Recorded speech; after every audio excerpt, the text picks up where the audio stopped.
Well, good afternoon. Glad so many of you could be here for the 7th Research Forum of the academic year in the College of Professional Studies. My name is Tom Kitts, and I'm a professor of English in CPS. And I've been very proud to introduce a very good friend of mine who's going to take it over and do it. And many of you know Professor Lawrence Pitilli, probably all of you do. One of the things Larry did over the past year, I think about a year ago, was this book, Doo-Wop Acappella, subtitled A Story of Street Corners, Echoes, and Three-Part Harmonies, which is especially going to be fun today, is he's not just going to talk about the book, he's going to act it out and sing it out with absolutely some wonderful singers that I've had the pleasure to hear as they're rehearsing right next to my office. I've also heard them on records before, and they're really good. I'll tell you the truth. Here's what you're in for. I was talking with a student in my office. She thought it was a recording, truthfully. I said, that's live people singing. She said, really? I thought it was a record. So anyway, enough of that. Let me turn it over to Professor Pitilli.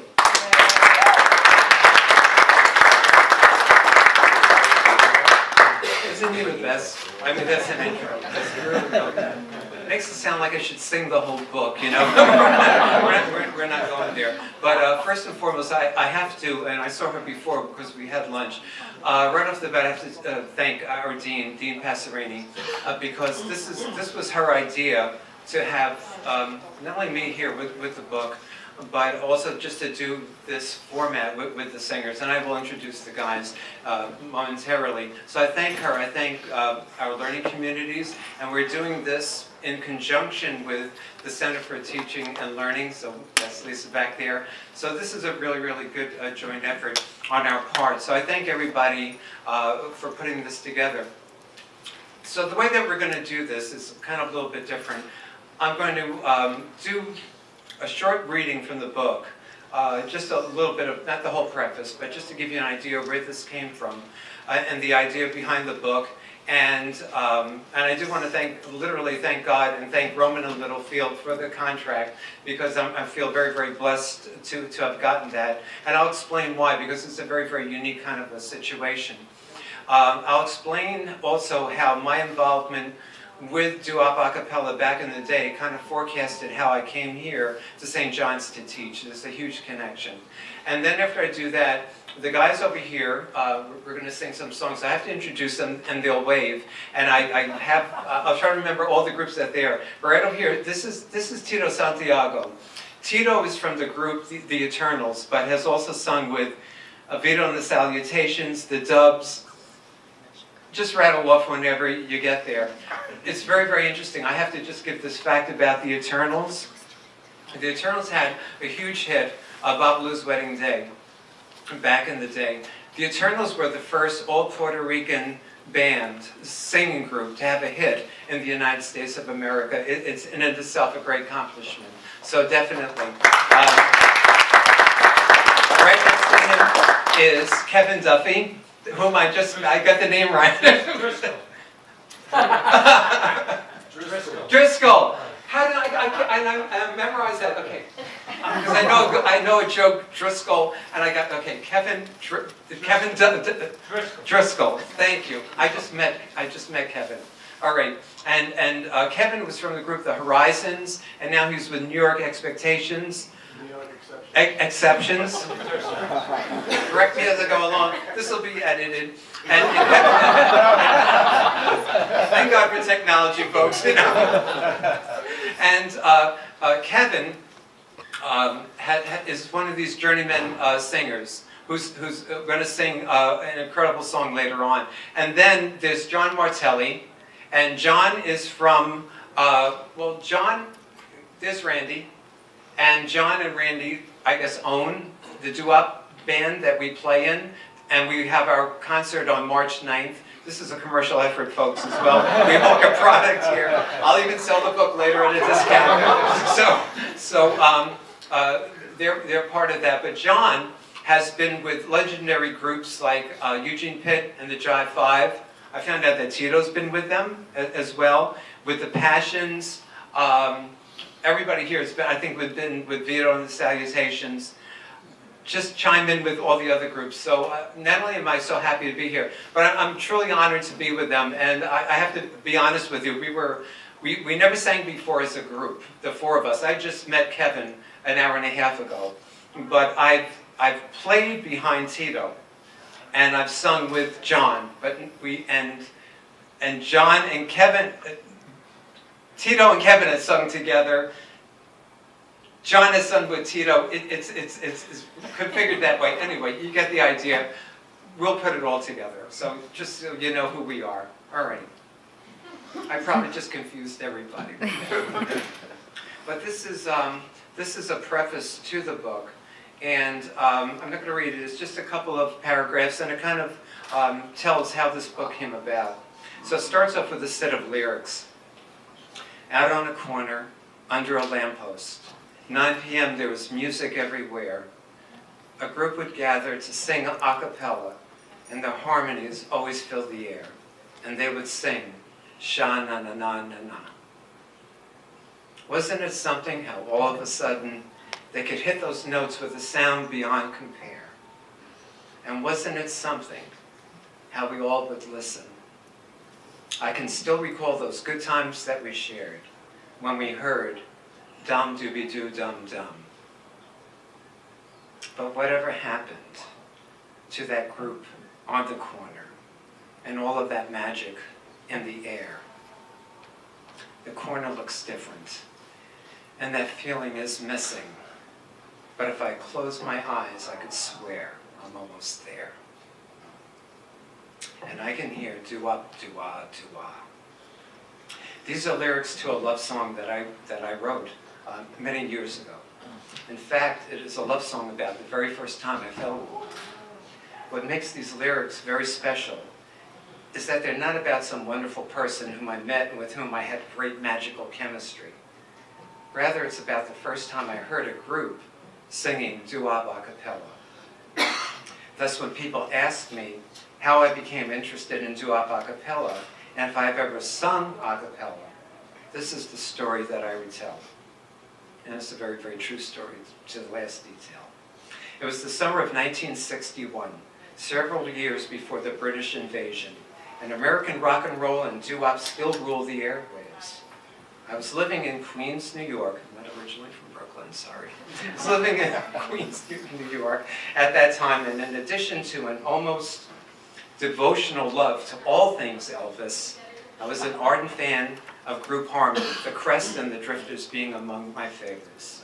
I don't recall the specific night that I fell in love, but it happened on a street in Flushing, New York, outside of Bound Park. I was walking from a friend's house on my way home to Whitestone, which was about 10 blocks away, and right there I heard it.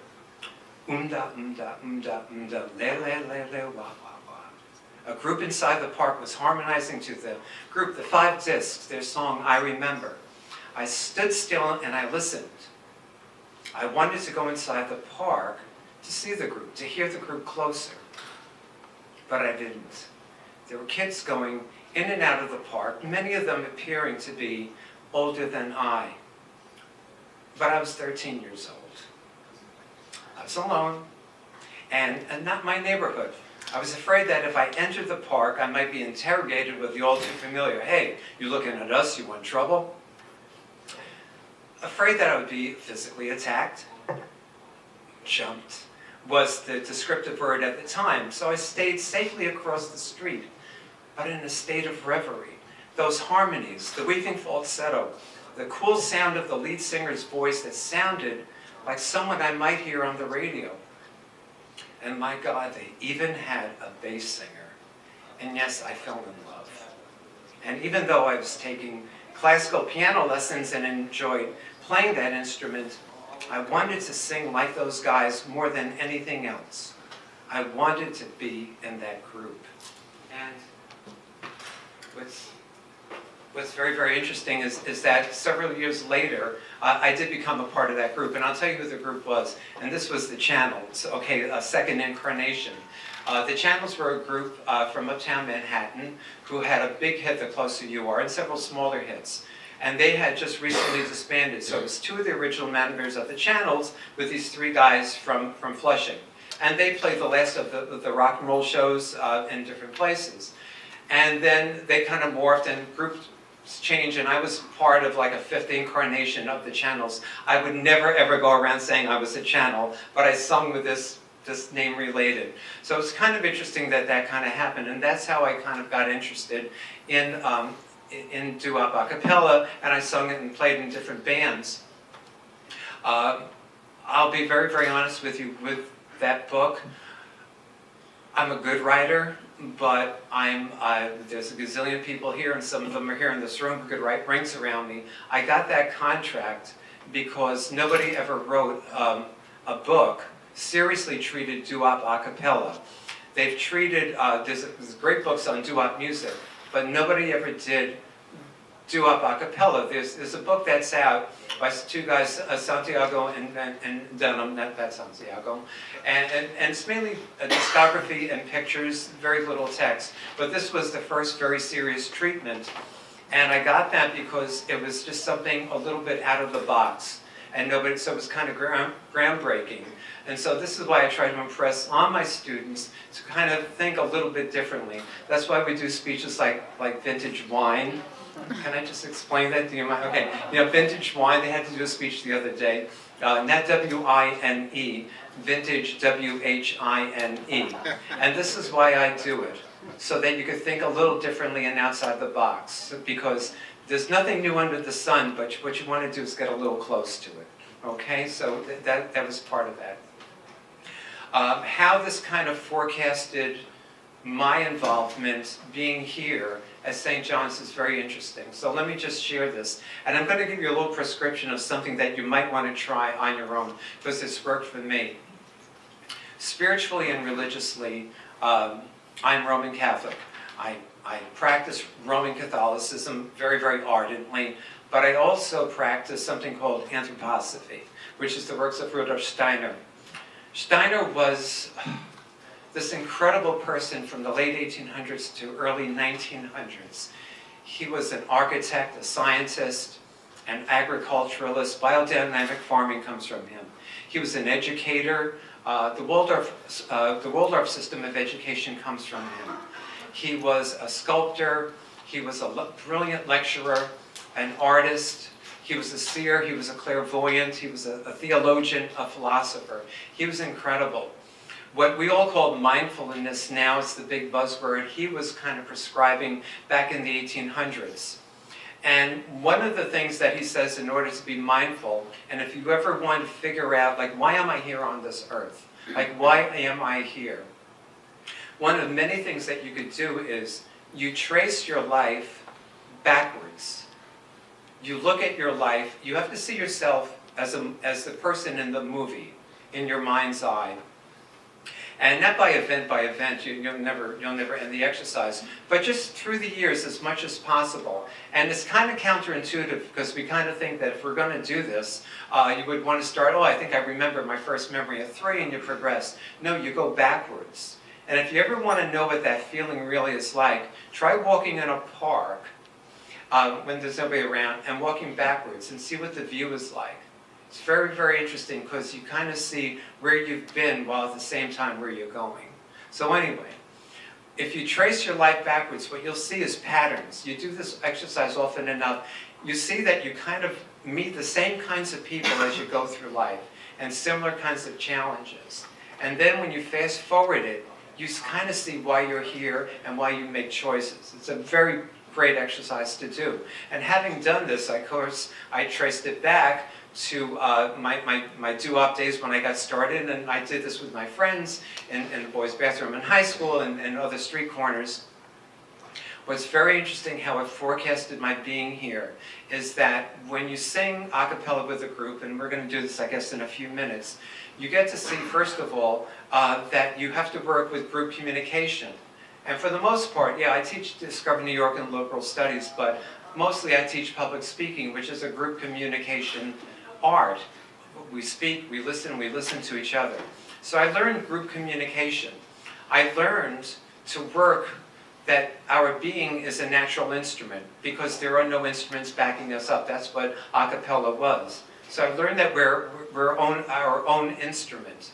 And this is why, and I'll tell my students here so you get a better sense of where I'm always coming from. This is why the second half of the semester we don't use notes and we don't use the lectern, so that you could learn to use yourself as your own instrument. So I kind of learned that back then. The idea to work impromptu and let's try things out as we were doing before and trying out a part and this and that. I learned that, and this is how we kind of like make shift and make things better in the speech world. What's very, very interesting how it foretold my being here. I mean, I went to school here, but then I started teaching here in the 80s. Our university, depending on which poll you look at, is either the third, the second, or the fourth most culturally diverse institution of higher learning in the United States. And of course, we're here in Queens, New York, which is the most culturally diverse area in the Western Hemisphere, possibly the whole world. Back then, in the 60s and in the 50s, there was people almost kind of like self-segregated in many ways. Not that people don't do it now, but it was very, very pronounced. But what I did learn was, because when I went here, and those of you who are a little closer to my age, and especially if you went to Catholic school, when I went here, everybody was Italian and Irish. That was it. In our group, the way the channels were originally African American, and they morphed into these other groups. So by the time I was with the group, we were, well, I think I mentioned it, Italian, Sicilian, Spanish. We were German, Irish, Puerto Rican, and Jewish. And I kind of learned that group harmony literally with people who were not of my immediate demographic. And I always felt that that was a thread that kind of led me here. So it's very, very interesting that the book by itself is almost kind of like a metaphor for my own little journey here. So I really, really do, I implore you to really try that exercise, to kind of trace back your life, wherever you are now. And another kind of exercise to do, if you could do this at the end of the day, just for your day, trace your day backwards. But you have to see yourself in your mind's eye in your own movie. It kind of goes like that. So that's how we did that. So we're going to do a couple of songs in a couple of minutes, and I will explain again how this came about. And then after we do that, I'm going to get more research oriented and kind of explain the challenges with this book, how it came about, and some of the research findings that kind of amazed me. Then we'll do a couple more songs, and then we'll have a question and answer. Okay? So once again, thanks for being here. This is really cool. It's a great vibe in the room right now. So once again, it's Tito, it's Kevin, and John. Now, John has a guitar over there, so, you know, a cappella was strictly without instruments, but he has the guitar just to get us in a key, because there's a certain key where the lead singers wanted to be. The very last song that we're going to do later on in our little show here is going to be with a guitar accompaniment. It's just going to fit just right. But we're going to do the a cappella. We're going to do Diamonds and Pearls, which is a classic by the Paradons, right? And then we're going to do Two Kinds of People in the World by Lil Anthony and the Imperials. And we're going to do it over here. We're going to give it a good shot. We never sang together. Okay, did I ever sing together with you guys before? Kevin, did I ever meet you? So we only did this literally an hour ago that we sang. And this was the nature of what Doo-Wop Acappella was in the neighborhoods of the boroughs and elsewhere in Baltimore, Newark, Detroit, Chicago, more an Eastern urban phenomena. And it was guys from a different neighborhood, or maybe guys within the neighborhood. Hey, I know you do harmonies, let's try it out. And this is a kind of a retelling of that. So you guys want to drink water, and we're going to be over here. There are diamonds and pearls, emeralds and rings. None of these jewels show me a thing. I want only. I want want your love. Whoop, whoop, whoop, whoop, whoop-ee-oo.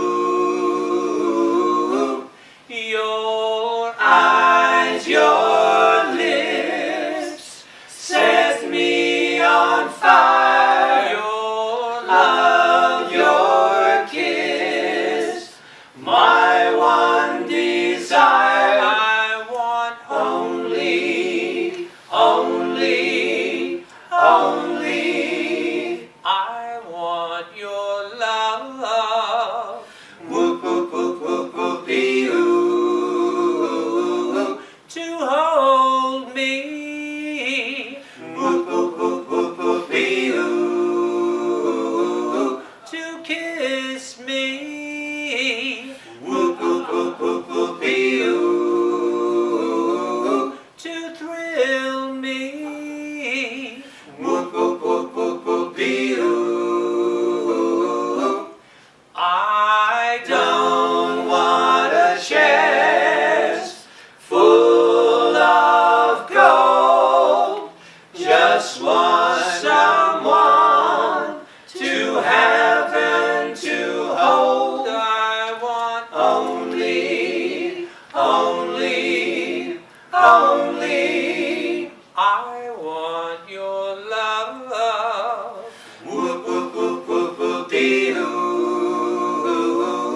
To hold me. Whoop, whoop, whoop, whoop, whoop-ee-oo. To kiss me. Whoop, whoop, whoop, whoop, whoop-ee-oo. To thrill me. Whoop, whoop, whoop, whoop, whoop-ee-oo. I don't want a chest full of gold. Just want someone to have and to hold. I want only, only, only. I want your love.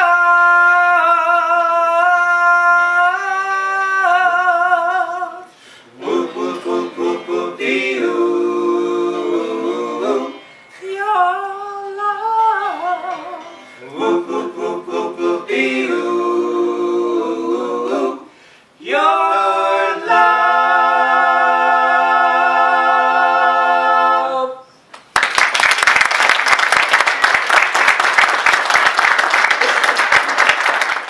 Which was done by Little Anthony and the Imperials, and Boom, boom, boom, yeah. Just two kinds of people in the world. Why can't we fall in love? Just two kinds of people in the world.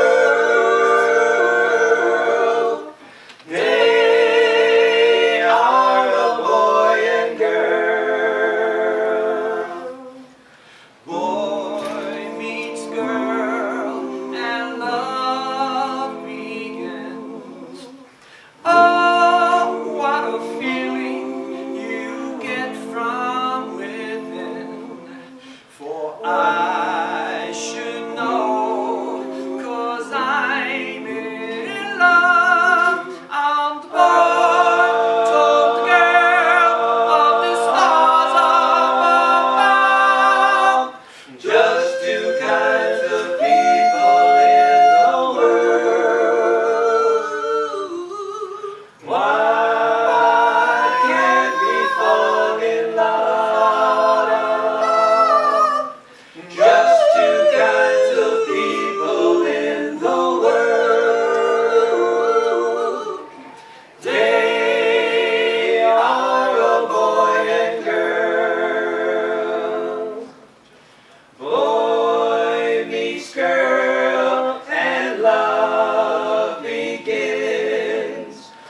Why can't we fall in love?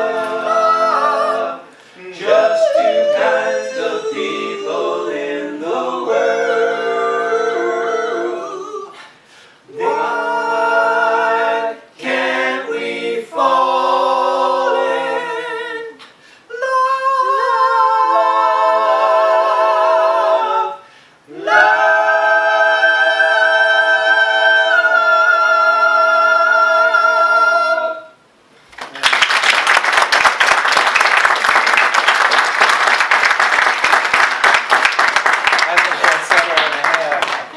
Those notes.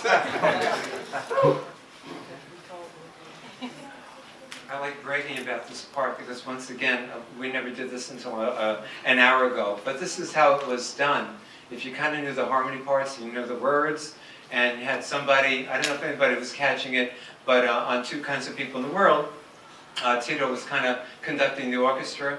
You know, this kind of meant like do the oohs, and this kind of meant do the ahs, and then a couple of eye contact over there, like don't mess this up, guys. You know, so it was a lot going on up there. So that was really cool, guys. What a pleasure. We're going to do a couple of songs later again, 2 other songs, with the research, with the book Doo-Wop Acappella. More than being difficult to write, it was just intimidating because there was no other serious work on Doo-Wop Acappella. There was doo-wop music, but not on Doo-Wop Acappella. And so it was a matter of just kind of, okay, so figuring out where do we go with this and what to do. So the plan was that, just to have a different voice for each segment of this genre. So to treat it historically. So there was the history of it. So my good buddy, he's known as Booksy, but Dr. Bob Tomes helped me with that particular aspect. Then there's sociological chapter, indeed, and that was one of our friends, Joe Tremino there. There's a business aspect to it. Our associate dean, Glenn kind of helped me with that one. I'm always indebted to Tom over here, Dr. Kitts, because he's the one who's always encouraged me to write and to do conferences. Don't let this go to your head. But I said to him, all right, listen, in 30 seconds or less, how do I write a book? And he said, just start writing and start with the easiest chapter. And that for me was just the part with speech science. Like these notes over here, they're called logotomes when you do the oohs and the ahs and the doo-wops, doo-ah. That was easy for me to do, and echo science with physics, that I knew. But there's other aspects to it. So there's a part, you notice that it was the guys on the corner. There were girl doo-wop groups. They stayed indoors. And there's a whole science behind that. So I have to thank my good friend and colleague, Dr. Tuya Parika. Where did she go? Did she leave? No. All right, well, it's on tape, and you'll tell her that I called her. And she helped me with the women's studies aspect, because this is not my realm at all. And of course, I have to give major props to Dean Randy Ortiz over there for just always putting this together, and for hiring me, to play and sing in the band and all of that. So I got a lot of help as I got along. So the approach to it was to have a different chapter representing different parts. And there, of course, was the fun trivia part, because Doo-Wop Acappella, you'll find it in movies. Everybody here has seen Rocky I, right? Somewhere along the line. That's Sylvester Stallone's brother, Frank, who on the street corner is singing those doo-wops. There's a quick scene there. So it's in a lot of movies. You'd be surprised where you would find Doo-Wop Acappella. And giving credit to one of the greatest a cappella groups going around of doo-wop, there were the Persuasions. So there's a whole chapter. So that was the challenge of it, just to kind of put it together from that point on. And that was what was more intimidating than anything else. The research itself, because my colleagues here have done great work when we do these, and they use these words quantitative and qualitative, and it's very impressive, guys, over there. I can't apply that here because it's not a matter of just gaining statistics and a study and see what happens. It wasn't that. It was giving voice to this beautiful, beautiful genre of music and trying to express it historically, sociologically.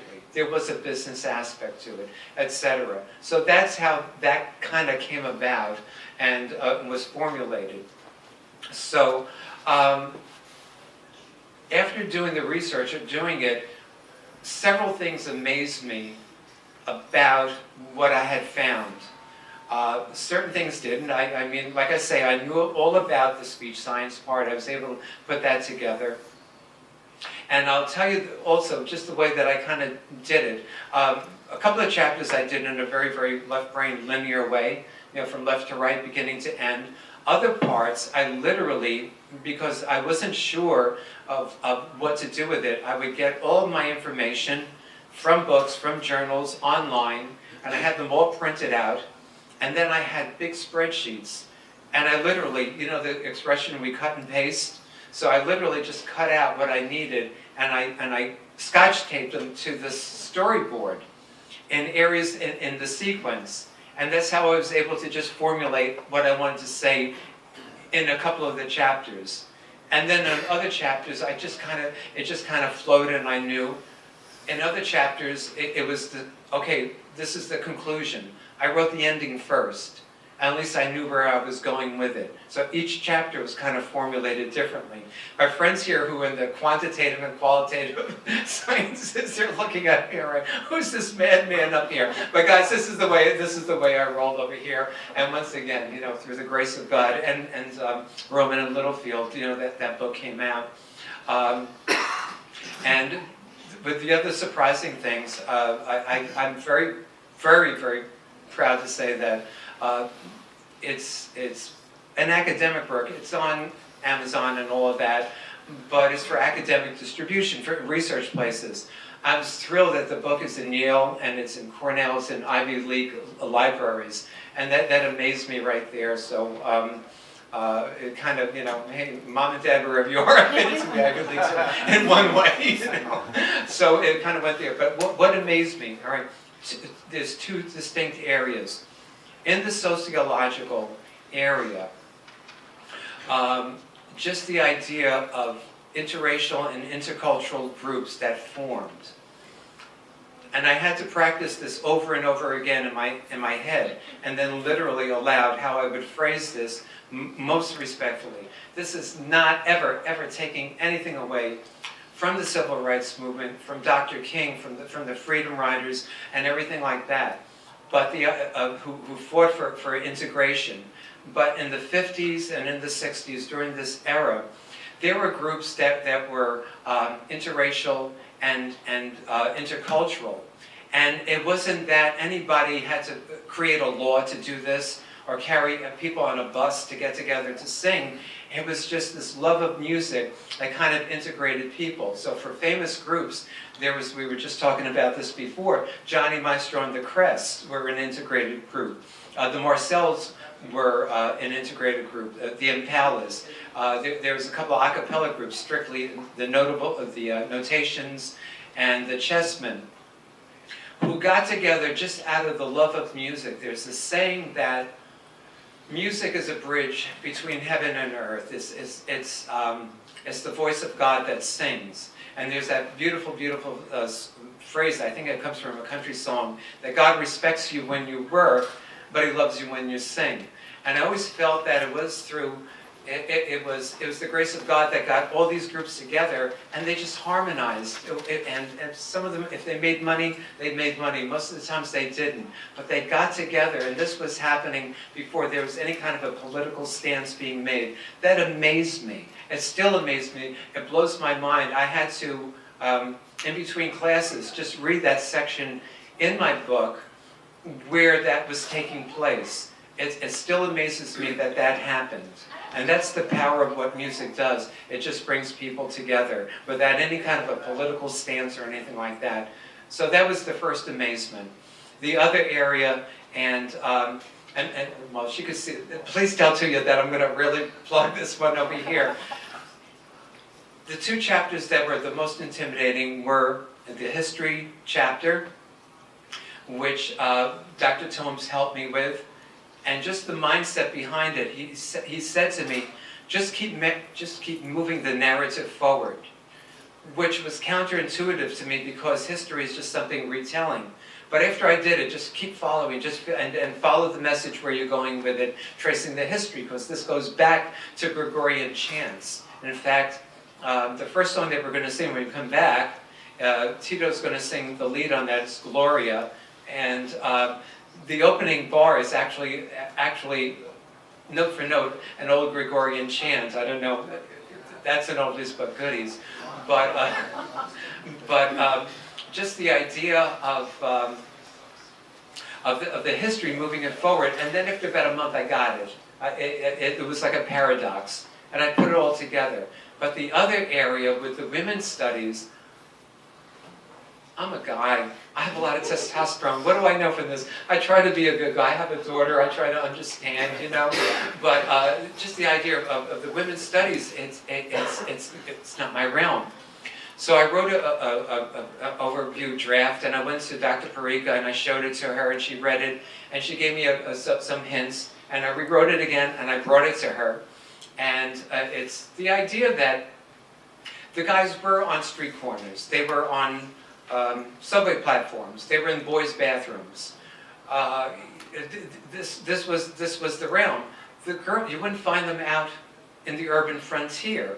So I bring my next version to you, Dr. Parika, and I show her everything. And I'm doing this whole thing with patriarchal societies and testosterone. The guys are aggressive. This way they go out there. And she looked at it and she says, "All right, this is very good. Now you're up to the 1980s. Let me give you a couple other things." So I progressed, and the ultimate version is that I knew what historians were. I never knew there were such people as geographers. I never knew that there were such individuals as feminist geographers. And this was the realm that kind of clicked in why the guys were out on the corner and the girls weren't. And the chapter is called Where the Boys Were and the Girls Weren't. For those of you who know Connie Francis, you know the song Where the Boys Are? Where the Boys Are. Okay, so where the boys weren't. All right, you get it? Well, our speech students get it? Wink, wink. So what amazed me is that there was a study published in the Communications Technical Quarterly in 1994 by, I don't know if it was Doreen Massey or, I think it was Doreen Massey. Doreen Massey, right? Okay, Space, Place, and Gender was somebody else. Okay, Doreen Massey. And she did this experiment, and I kind of made reference in the book. She had two groups, men and women, and demographically as equal as possible in terms of education, age, etc., etc. And it was a drawing exercise, and nobody had to be an artist. It was a drawing exercise, and they had to draw what they heard via the prompt. The prompts were simple. Okay, draw a space where maybe two people have a nice conversation. All right. Then draw a space where maybe a group of people have conflict. Draw a place where maybe education takes place. Almost invariably, the women formed. Now, this isn't an artistic endeavor. It's just a visual representation. The women almost invariably drew curved figures, oval, circles, semicircles, moon-shaped, semi-moon shaped. The men almost invariably had right-angled figures, rectangles, squares, etc. And that kind of kicked in because where the guys were always on a street corner, which is 90-degree angle, or someplace there. They were in on perhaps subway platforms or whatever, which is rectangular, and embedded in that structure are squares with the cement lines. Boys' bathroom, up against the wall, linear, parallel lines. One of the groups that I used to sing with, we were in Flushing, the Long Island Railroad trestle. It was a long triangle. It was all these places. And that kind of clicked in, that somehow in our brains we are wired a little differently than each other. so that was a huge amazement right there. And just to kind of stretch things out, when was it? When we were in Philadelphia, I think in November.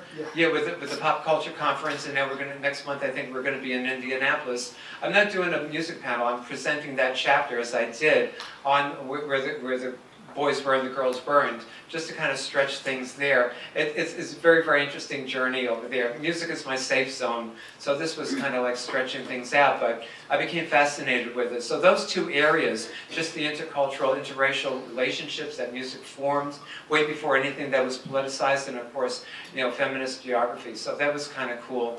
I see with our time here, we'd like to do 2 more songs for you. And then we'll do questions and answers, and I think we're good to go. Do you want to explain? Gloria and where that kind of came from? It's really good. So Tito's going to sing the lead here, and we're going to do the harmony. It's kind of interesting. The song. Yeah, this next song was done by many groups in the '60s, early '60s. One being the Passions, one the Vito and Salutations.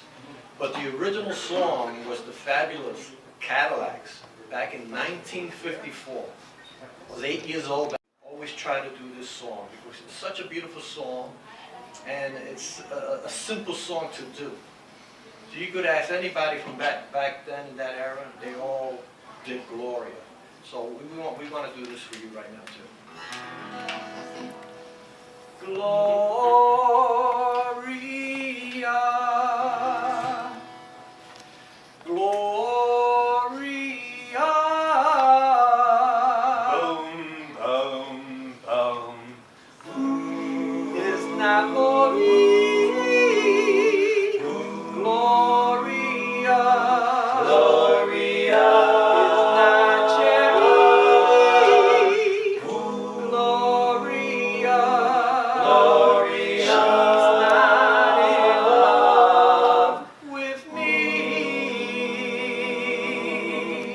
in love with me. Can't you see? Gloria is not glory,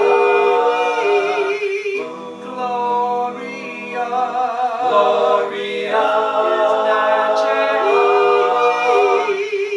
Gloria, Gloria, she's not in love with me.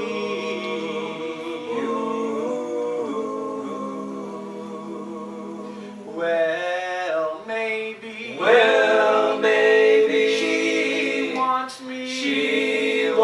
me, but who am I to know? And maybe, well, maybe she loves me, but who am I to know? Well, it's Gloria, Gloria is not Gloria, Gloria is not cherry, Gloria, Gloria, she's not in love with me. Boom, boom, boom.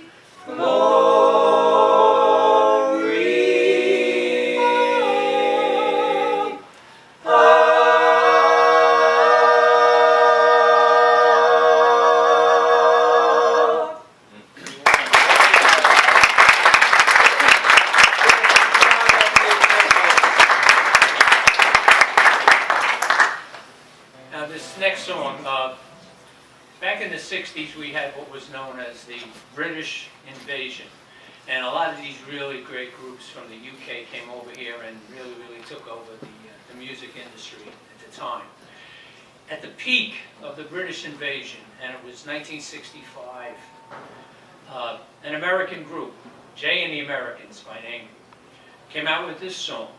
And in the middle of all this British takeover, they came out with this song, and it was in the top 20 for like 12 weeks.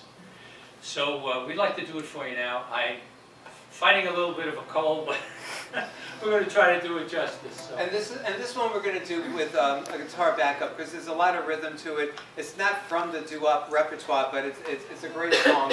So John, who plays guitar in Randy's and John's orchestra, we'll do that one. And just no, okay, no problem. No problem. I'll figure that out as I go along. I'll get it paid today. All right. Oh, must we say goodbye each time we part? My heart wants to die. Darling, hear my prayer. Out of the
Imagine if we had like a month to practice. I'm out on the road here, you know, this is kind of cool. So if you guys have any questions, not only for me, I mean, but of course for, you know, Tito, Kevin, and John, you know, please ask them. They have, when we were hanging out, I feel like we want to say the green room, but we were in the green room, 51, a conference room, just to hear them talk. I mean, I've dabbled in this, you know, my whole life. These guys do it with their lives. And they have great stories with the Four Seasons and Frankie Valli and all these great people. So it's really, really kind of cool stuff. So if anybody has a question or three of me or the guys or whatever, you know, just ask away, and that would be cool. Well, look at this. Okay, so Will. Thanks, Larry. This is fantastic, and you guys are wonderful. Thank you for coming. My question is, you kind of mentioned in the preface as you were reading it that group is gone from the corner. Do you think there's a modern-day contemporary equivalent to what the Doo-Wop Acappella group was back in the day? Is it the beatboxer and the freestyler? Is there something new that kind of has filled that void in the music of the street, so to speak? I mean, my take on it, and then the guys could really comment on it. If you ride the subways, there's these doo-wop groups, and they're older guys who just do the harmonies, and they do in the Still of the Night and all of that. So it is around. Just have to kind of really clarify something. Pentatonics is a phenomenal group, if you know Pentatonics, but they're not a Doo-Wop Acappella group. I mean, they're phenomenal, so it's a whole other world. So those guys are there. The guy, you know, kids who do the breakdancing and all of that, freestyling, it's like performance art, but it's not Doo-Wop, but we were performance artists, as we kind of did now. I don't know, do you guys feel that way in any way about if there's a Doo-Wop replica now of the guys? Do you know of anybody else? Well, not per se, but they are there. Do you guys want to come? Why don't you guys stand up and why don't we just face everybody here and we'll just chat? Yeah. I remember a few years back, I was introduced to a group called Take Six. I don't know if you ever heard of them. But they were like 6 guys, and that's what they did, a cappella. But I mean, their voices were tremendous. And still, like he says, if you go around, and not that everybody goes around the subways, but you do find them, guys that are still doing stuff from the 50s and 60s. I mean, sometimes I'm amazed that, you know, I've been doing this for like over 50 years professionally. And I remember like 20, 30 years back, I said, wow, this has got to end soon. You know, here it is, you know, 30, 40 years later, I'm still doing it and still very popular. And sometimes I'm amazed that some of the audience, they're young teenagers. Yeah. And they know the words. They know the words. They know the words. You can sing Amazing. along. I know a kid, he started out doing this maybe 10 years ago. He was 12, 13 years old. Today he's a lawyer, believe it or not. Kid Kyle. Yeah. And he's a lawyer today. And he's still doing it. And they still call him Kid Kyle. There's, if you've watched a lot of the oldie specials on PBS, Channel 13, PBS, and the main guy that runs that is the promoter, TJ Lubinsky. And he just started, he had a contest that was running on, it was on Facebook and of course all the different social medias, where they were asking actually for younger people to come out and start to, and send a video in of this music. Because he realizes that as this is like a pyramid now, and as the older artists are unfortunately dying off and retiring and moving away and everything, it's becoming more and more, even the audience is not the same anymore, you know, in a lot of ways. So he realized in order to keep this music alive, we've got to bring some new blood into it.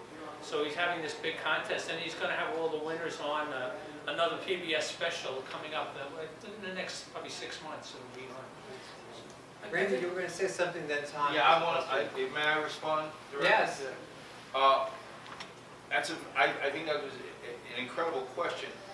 Where I see that, and I go around, by the way, where I see the response to your question, I see it in prisons.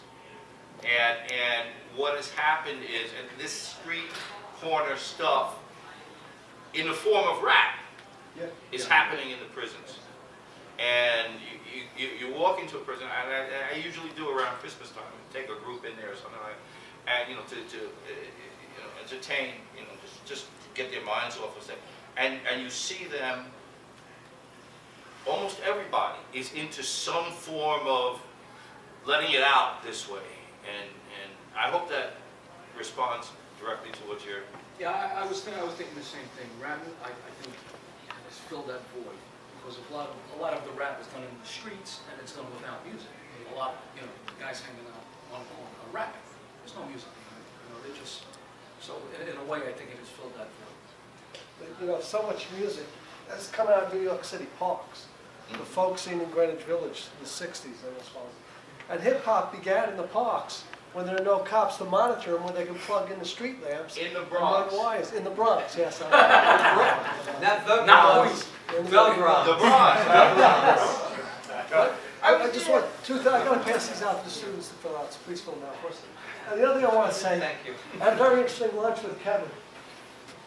Oh, this is a funny story. Yeah, there's interesting connection. I'll let you tell it. About 1964, 65. You know, they still do this on radio stations today. You call in with what song you like best. Kevin's band, The Horizon, was up against a couple of songs.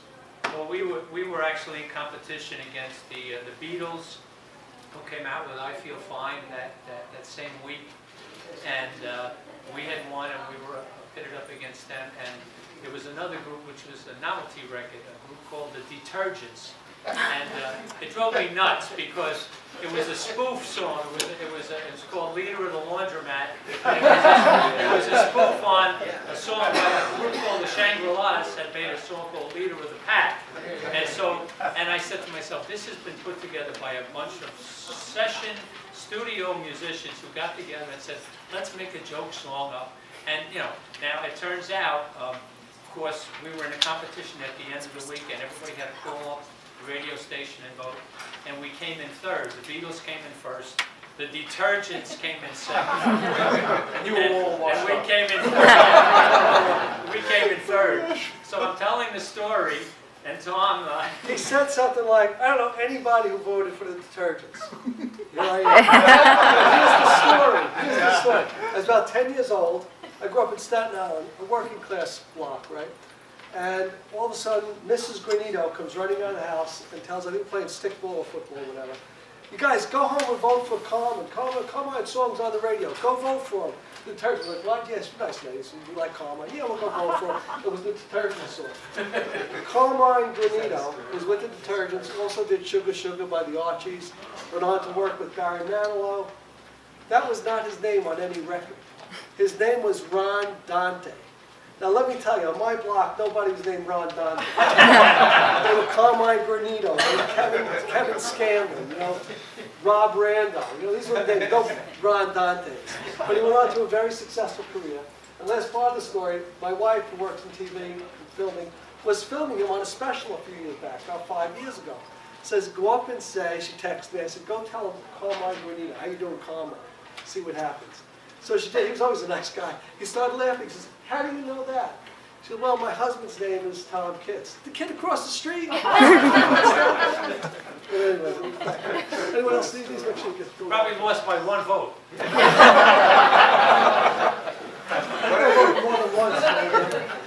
What a coincidence. Is that crazy? That is crazy. Anybody else have a question? Oh, okay. I see you play the guitar and it's meant for have 12 strings. Is there a reason why you have 6 strings? Yeah, because I play classical guitar, and the neck is wider, like a classical guitar, if you take the other strings off. That's the only reason. I was going to say, playing under the L and on the street corners must have created a number of one-song or single-song wonders.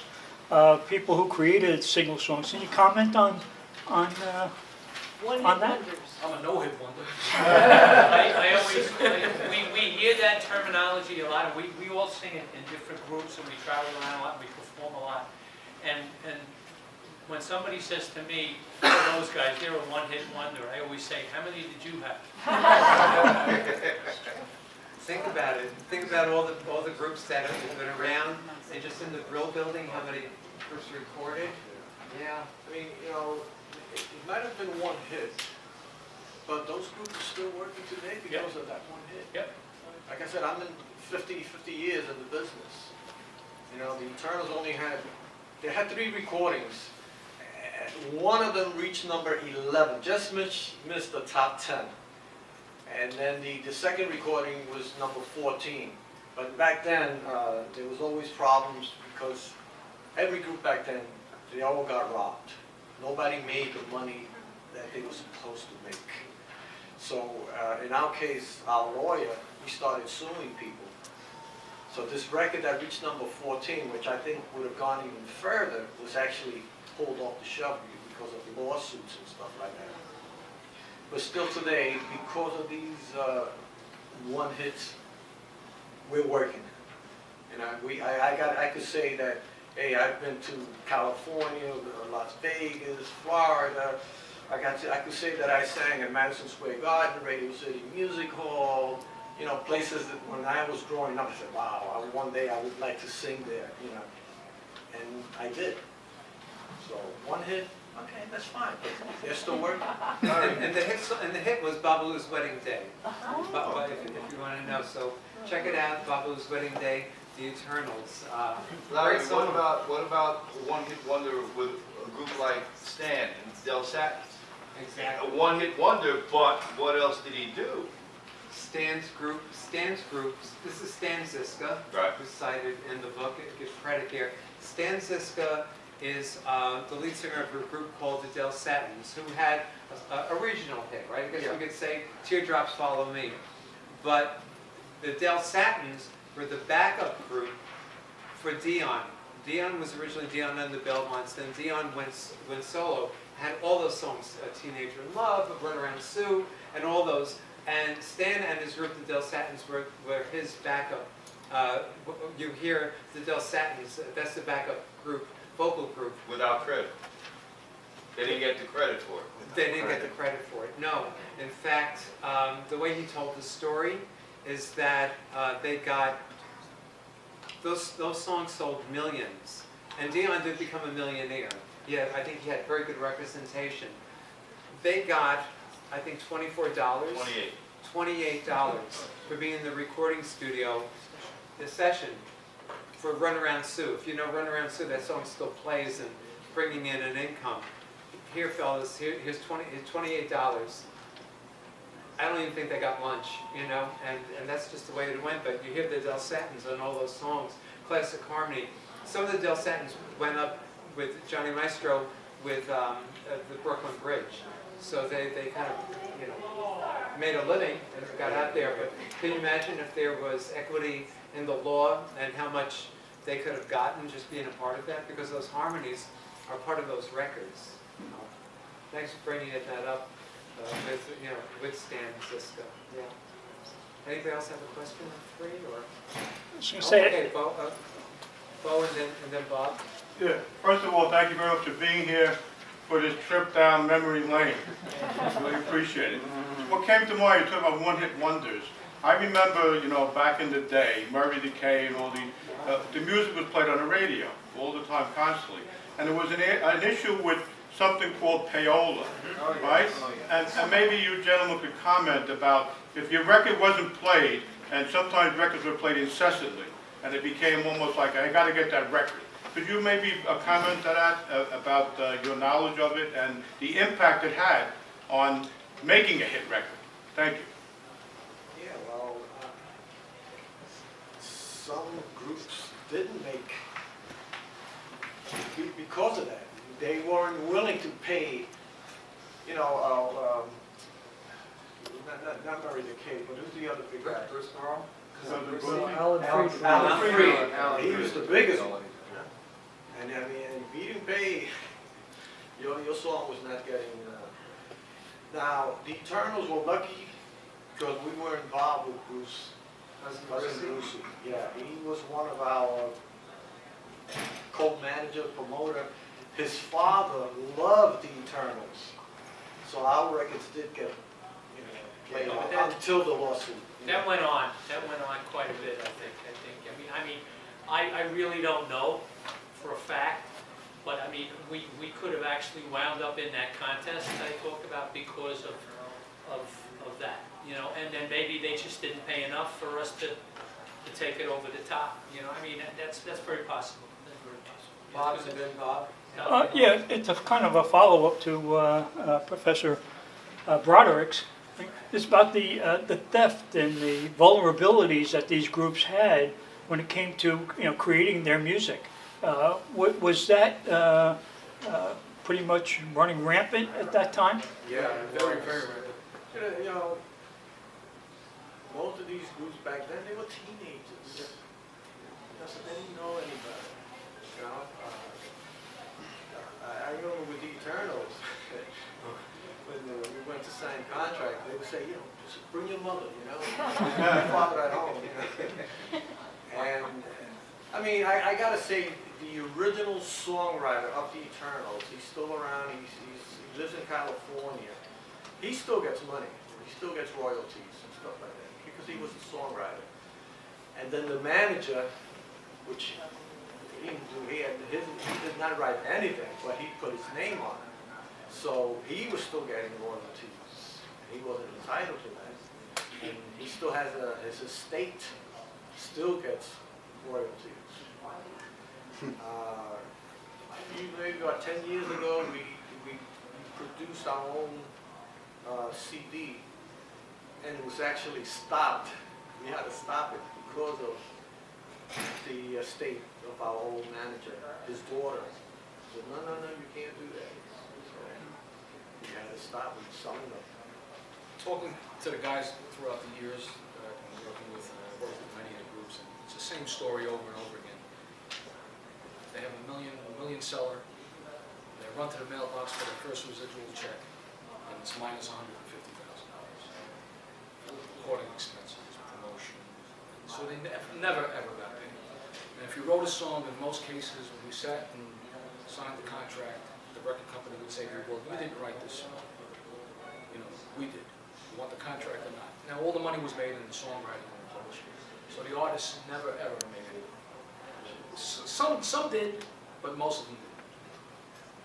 Bob, you had a question? I think it's been answered. And do we have one more?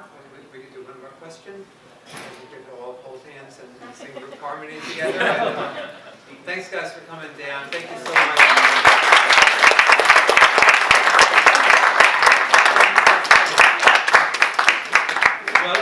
Santiago.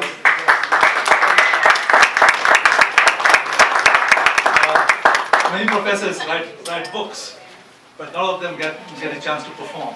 And thank you, Professor Pitilli, for the wonderful performance that you gave us. And thank you, gentlemen, for being with us. Just a reminder, first of all, I want to thank the Center for Teaching and Learning for being a partner in this evening event today.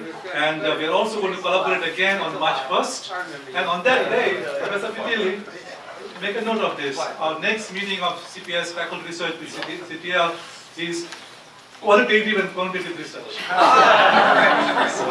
So please join us on that. Okay. Oh, and guys, and just once again, on Friday at 7:30, it's in Randy. It's in the DAC on the 4th floor. We have the salute to the veterans. And it's a concert with the orchestra. So John and Tito and myself and a cast of thousands will be there. And Amelia's over there. Amelia's our good friend, musician, and really great singer as well. We'll be there, and the money that we collect goes to the Veterans Center here for our veterans.